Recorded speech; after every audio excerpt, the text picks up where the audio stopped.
বাংলাদেশের সর্বদক্ষিণের অন্যতম পর্যটন আকর্ষণ কুয়াকাটা। কুয়াকাটা নামের সঙ্গে জড়িয়ে আছে রাখাইনদের ইতিহাস।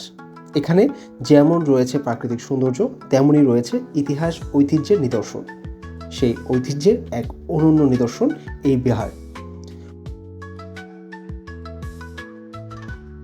উপাসনার জন্য সুদূর প্রাচীনকালে রাখাইনরা স্থাপন করে এই বিহারটি। কুয়াকাটায় ভ্রমণে আসা পর্যটকদের কাছে আজ অন্যতম আকর্ষণীয় জায়গা হচ্ছে এটি। হরে কৃষ্ণ, আমি বিকাশ রায়। অনেকদিন পর আপনাদের সামনে নতুন ভিডিও নিয়ে আসলাম। আজকে আপনাদের সামনে তুলে ধরব কুয়াকাটার প্রাচীনতম নিদর্শন মিস্ত্রিপাড়া বৌদ্ধবিহার সম্পর্কে। আশা করি ভিডিওতে শেষ পর্যন্ত আমাদের পাশে থাকবেন।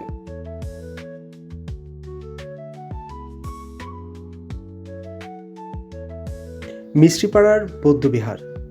কুয়াকাটা সৈকত থেকে 10 কিলোমিটার পূর্ব দিকে মিস্ত্রিপাড়া গ্রাম, যেখানে আছে একটি বৌদ্ধবিহার। বাংলাদেশে বসবাসরত রাখাইনদের একটি মূল্যবান উপাসনালয় এটি। শুধু উপাসনালয় নয়, আজ এটি তাদের ধর্মীয় ঐতিহ্যের প্রতীকও। তাই তো যুগ যুগ ধরে এটিকে আগলে রেখেছেন এদেশের রাখাইনরা। বিহারে বুদ্ধের ধ্যানমগ্ন মূর্তির উচ্চতা প্রায় 36 ফুট। চারপাশে গাছে ঘেরা খোলা মাঠ, থাকে থাকে সাজানো টিনের চাল ক্রমেই সরু হয়ে মিশেছে উচ্চতার গন্তব্যে। ভেতরের মূল বিহারও রং তুলির মমতার পরশ লেগেছে। পৃথিবীর বিভিন্ন দেশ থেকেও হাজারো বৌদ্ধ ধর্মাবলম্বীরা এখানে আসেন। এই বৌদ্ধ বিহারে তারা উপাসনা করেন। অনেকেই বিশ্বাস করেন এখানে প্রার্থনা করলে পূর্ণতা লাভ করা যায়। শতাধিক বছর আগে তখনকার সংখ্যাগুরু রাখাইন অধিবাসীদের এক প্রভাবশালী ব্যক্তি ছিলেন মিস্ত্রি তালুকদার, যার নাম অনুসারে এলাকাটির নামকরণ করা হয় মিস্ত্রিপাড়া।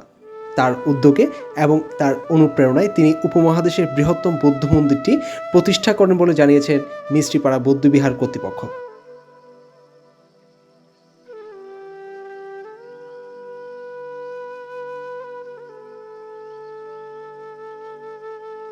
প্রায় 36 ফুট উঁচু এই বৌদ্ধ মন্দিরটি তৎকালীন সময় বার্মা থেকে আগত 5 জন ভাস্কর্য শিল্পী দ্বারা তৈরি করেন। এটি তৈরি করতে তাদের সময় লেগেছিল প্রায় 30 মাস। এটির ওজন প্রায় 70 মণ। মিস্ত্রিপাড়া বৌদ্ধবিহার কর্তৃপক্ষ সূত্রে জানা যায়, তখনকার পণ্ডিতগণ অনুধাবন করেছিলেন যে এই অঞ্চল পানির নিচে বিলীন হতে পারে। তাই এইসব বিপদ থেকে রক্ষা করা এবং ধর্মীয় শাসন বিদ্যমান রাখতে তিনি এই বৌদ্ধ মন্দিরটি প্রতিষ্ঠা করেন।